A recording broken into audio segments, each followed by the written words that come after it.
Peak of golden martial art के इस episode की शुरुआत में हमें यांकाई और मिस जिया को दिखाई जाती है, जो कि सिटी से घोड़े खरीदने की बात वो ब्लैक बीट माउंटेन की ओर जा रहा होता है। यांकाई सिस्टर जिया से पूछता है, छोटी बहन क्या ये सच है? वो बुढ़ाऊ मैंग उसकी पुरानी बीमारी पहले से अब काफी ज्यादा बढ़ चुका है। ये सुनने की बात सिस्टर जिया कुछ देर सोचते हुए कहती है, हाँ ऐसा ही कुछ है। पर यांकाई को तो सिस्टर जिया के ऊपर शक हो रहा था। यांकाई को इस तरीके से सोचते हुए देखकर सिस्टर जिया वहाँ से काफी तेजी से जाते हुए कहती है, मैं आगे जाकर सिचुएशन को चेक करूंगी। ये देखने की बात तो यांकाई भी अपने घोड़े को दौड़ाते उनके पीछे पीछे जाने लगता। अब हम वहाँ पे फेंगयू टावर की कुछ डिसाइपल्स को दिखाया जाता है, जहाँ पे कि इनकी जो सीनियर डिसाइपल था उनका नाम होता है नू लैंग। वो अपने जूनियर से पूछता है, ब्रदर क्या ये सही है कि यही यांकाई है? ये सुनने की बात वो जूनियर डिसाइपल कहता है, हाँ सीनियर ब्रदर यही है। पास्ट में सीनियर ब्रदर चेन शाओफेंग और लू ताओ जो थे वो यांकाई को सबक सिखाने के लिए ब्लैक बीट माउंटेन की ओर गए थे, पर अचानक से उनकी कोई खबर नहीं आया। हमें पता नहीं कि वो दोनों जिंदा भी होंगे या नहीं। ये सुनने की बात वो सीनियर डिसाइपल कहते हैं, जब हम यांकाई को पकड़ लेंगे तो हम उससे पूछने की बात उसे वहीं पे किल कर देंगे। अब यहाँ से सीन शिफ्ट होता है। सिस्टर जिया और यांकाई को दिखाया जाता है। यांकाई तो अपनी कल्टीवेशन कर रहा होता है। सिस्टर जिया यांकाई को देखते हुए सोचती है, मैं ब्रदर यांकाई के साथ 3 दिन से ज्यादा टाइम रही हूँ और इन 3 दिनों के अंदर उनके साथ बस मैंने 10 ही सेंटेंस बात किया है। लगता है मुझे ऐसा नहीं करना चाहिए, क्योंकि वो मैं ही था जिसने यांकाई से हेल्प मांगी थी। क्या मुझे ऐसा नहीं करना चाहिए? सच में यांकाई के साथ तो ये पूरी तरीके से नाइंसाफी है। इसी के साथ साथ मैंने आज तक जितने बार भी यांकाई से मिला छुपते हुए मिला। आखिरकार हम दोनों आमने सामने है, हमें शायद से बात करना चाहिए। मुझे भी नहीं पता वो अपने मन में क्या सोच रहा है।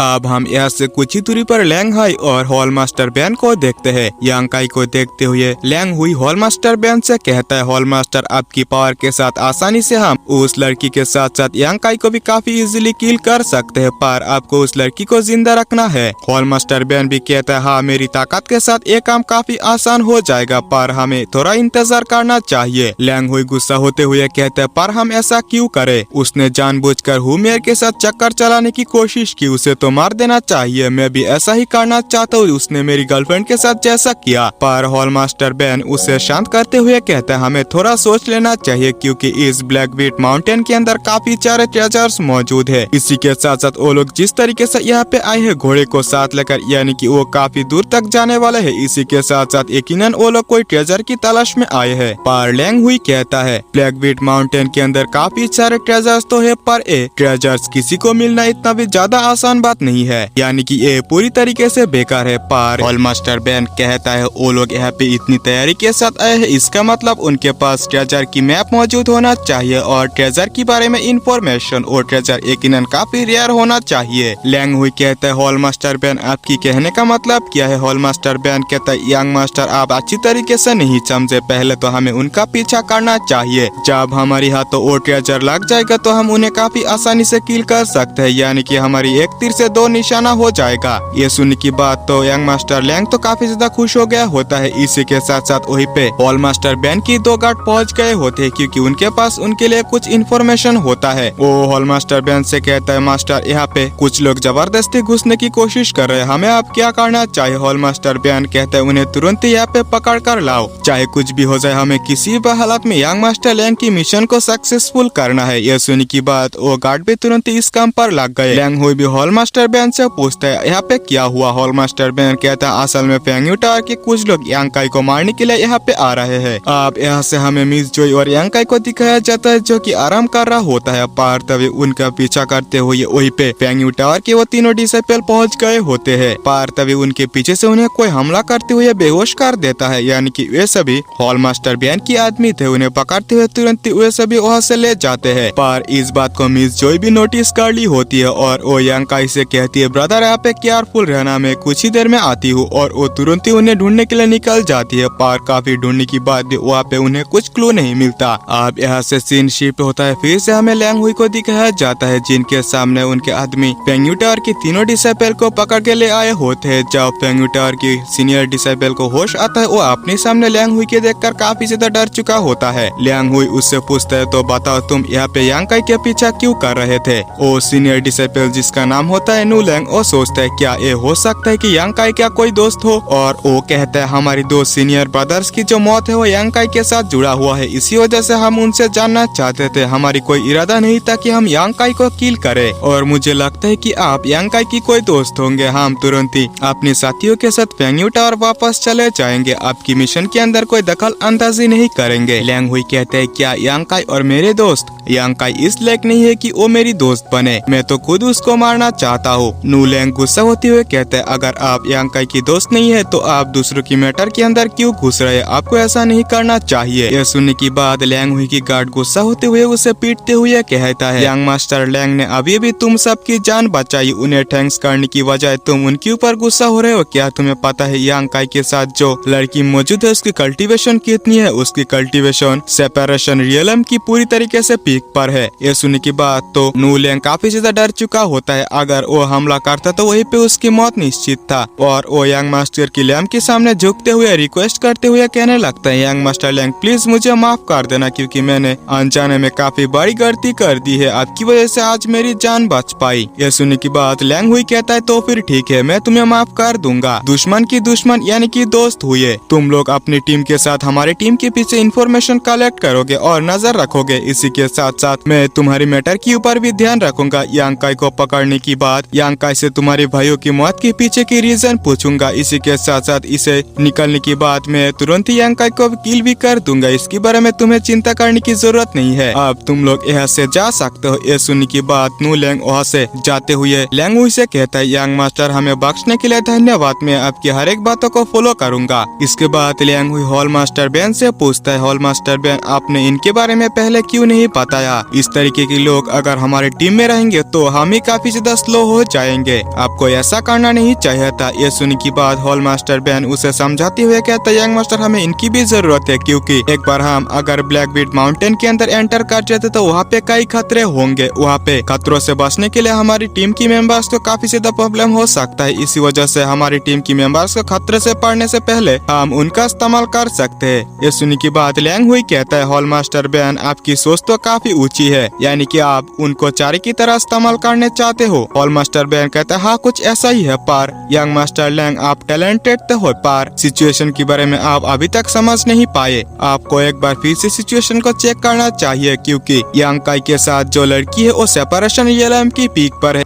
काफी कम एज के अंदर ही उसने इस पोजीशन को हासिल कर लिया। एक डिसाइपल के लिए ऐसा करना लगभग नामुमकिन है। उसके पीछे कोई पावरफुल मास्टर का हाथ होना चाहिए। अगर उन्हें पता चलता है कि हमने ऐसा कुछ किया तो हमारे ऊपर काफी बड़ी मुसीबत आ सकता है। इसी वजह से हमें या तो उसकी नजर में नहीं आना है या तो उसे पूरी तरीके से किल कर देना है, तभी हम शायद से बच सकते हैं। अब यहाँ से सीन शिफ्ट होता है और हमें मिस जोई और यांकाई को दिखाया जाता है जो कि आगे बढ़ा होता है। पर तभी काफी दूर आने की बाद मिस जोई तुरंत ही रुक जाती है और वो यांकाई से कहती है आगे की ब्लैकबीट माउंटेन की रास्ता काफी खतरनाक है, इसी वजह से हमें वहाँ पे पैदल ही जाना चाहिए। घुड़सवारी करना हमारे लिए मुसीबत हो सकता है। वहाँ पे घोड़े को छोड़ने के बाद दोनों ही आगे बढ़ने लगता है। अब यहाँ से सीन शिफ्ट होता है और हमें लैंग हुई को दिखाया जाता है जो कि वो भी यहाँ पे पहुँच चुके होते हैं। हॉल मास्टर बैन कहता है लगता है वो लोग ब्लैकबीट माउंटेन के अंदर चले गए हैं, हमें एक साथ वहाँ पे जाना नहीं चाहिए। वो लड़की हमें सेंस कर सकती है, इसी वजह से हमें अलग अलग जाना चाहिए। अब यहाँ से सीन शिफ्ट होता है और हमें मिस जोई और यांकाई को फिर से दिखाया जाता है जो कि काफी तेजी से ब्लैकबीट माउंटेन की ओर आगे बढ़ा होता है। कुछ दूरी तक जाने के बाद वो दोनों एक प्लेस पर आराम करने के लिए रुकते हैं। सिस्टर जिया यांकाई से कहती है मैं तो तुमसे एज में काफी ज्यादा बड़ी हूँ पर तुम मुझे छोटी बहन क्यों कहते हो? यांकाई इस बात को काटते हुए कहता है सिस्टर आपकी पोटली के अंदर क्या है? सिस्टर जिया कहती है यहाँ पे वो सभी चीजें है जिसकी मदद से मैं 9 कंडेंसिंग ऑयल्स को रिफाइन करना चाहती हूँ। इसी के साथ साथ 9 कंडेंसिंग ऑयल्स जो है उसे अगर 1 घंटे के अंदर रिफाइन ना किया जाए और धीरे धीरे डिसअपियर होते रहते हैं। इसी वजह से मुझे उसे जल्द से जल्द रिफाइन करने की जरूरत है। और वो यांकाई से कहती है जूनियर ब्रदर मुझे आपसे कुछ पूछना है। सुनने की बात यांकाई भी कहता है छोटी बहन मुझे भी आपसे कुछ पूछना है। खैर आप पहले पूछ सकते हैं। ये सुनने की बात सिस्टर जिया यांकाई से कहती है जब मेरी मास्टर ने मेरे लिए तुमसे मदद मांगा था तब मेरी मास्टर तुम्हारी ऊपर जरा से भी यकीन नहीं कर रहे थे। इसी के साथ साथ मेरी मास्टर ने तुम्हारी तुम्हारे बारे में मुझे बताया कि तुम कोई भी काम ढंग से नहीं करते, इसी वजह से उन्होंने तुम्हारे ऊपर मुझे नजर रखने के लिए कही, पर फिर भी तुम मेरी मदद करने के लिए क्यों एग्री हो गए। ये सुनने की बात यांग काई एक जेट बोतल को निकालते हुए कहता है इसी की वजह से। इस जेट बोतल को देखने की बाद तो सिस्टर जिया काफी ज्यादा शॉक हो चुकी होती है, क्योंकि ये वही बोतल है जो कि सिस्टर जिया इंजर्ड होने पर पास्ट में यांग काई को दिया करती थी, जब यांग काई के पास गोल्डन बॉडी आर्ट नहीं था। सिस्टर जिया कहते इस बोतल को उसने अभी तक संभाल के रखा। यांग काई कहता है इसी की वजह से मैंने मदद करने के लिए रेडी हो गई, क्योंकि इसके अंदर अभी भी उस पर्सन की स्मेल मौजूद है जिसने की मुझे इसे दिया था। यह सुनने की बात तो मिस जोई भी काफी ज्यादा शर्मा गई होती है। इसी के साथ साथ यांग काई कहते हैं आप सवाल करने की बारी मेरी है। मुझे लगता है कि उस खरगोश बुढ़ा को कोई बीमारी मौजूद नहीं है। छोटी बहन क्या ऐसा सच है? यह सुनने की बात सिस्टर जिया भी कहती हाँ ऐसा ही कुछ है, मैंने उसे नशेली यानी कि काफी ज्यादा दारू पिला दी थी। यह सुनने की बात तो यांग काई भी इसमें हंसते हुए कहता है हाँ ये सही किया। दोनों के अंदर ही इसी बात पर झगड़ा होने लगती है, पर यांग काई तभी मिस जिया की हाथ को पकड़ लेती है और उसकी स्मेल को सूंघने लगती है। इस स्मेल को पाने के बाद यांग काई को कुछ डाउट होता है और वो एकदम से दंग रह जाता है। बात आगे बढ़ते हुए देखकर सिस्टर जिया अपनी पोटली के लेकर तुरंत ही आगे बढ़ने लगती है, पर बेचारा यांग काई जिसने इतने सालों तक उसकी मदद की उसके बारे में आज भी उसने अच्छी तरीके से पता नहीं लगा पाया था, पर इसके बारे में यांग काई को अंदाजा लग चुका था। क्या यांग काई मिस जिया से इस बात को क्लियर कर पाएगा? क्या मिस जोई की जो सच्चाई है वो यांग काई के सामने खुलने वाली है? इसके बारे में हम जानेंगे नेक्स्ट एपिसोड में, क्योंकि ये एपिसोड यहीं पे खत्म होता है। अगर एक्सप्लेनेशन जरा से भी अच्छा लगा तो चैनल को सब्सक्राइब करके वीडियो को एक लाइक जरूर से कर देना। मिलते हैं इसके अगले वीडियो में, तब तक के लिए बाय बाय।